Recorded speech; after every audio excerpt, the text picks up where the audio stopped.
and you recover your Netflix after you have forgotten your password? Well, the answer is yes, and here's how to do so. First, you want to simply open your Chrome browser, and on your Chrome browser you want to simply search for the official Netflix page. Here you want to simply tap on Netflix. After that, you want to simply type it out your email address over here, and on the next page you want to simply tap on forgot password once you've forgotten your password, and you'll be able to follow the prompt to recover your account from there.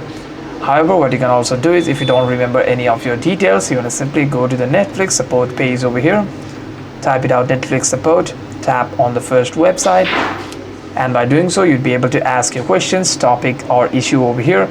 And what you can also do is you'd be able to contact the team directly as well. You want to simply tap on contact us, specify your problems over there with all of the details, and by doing so, if your appeal is valid, you'll be able to recover your account as well. Hope this video was helpful, and if you have any further questions, make sure to leave a comment down below, and I'll see you guys in the next one.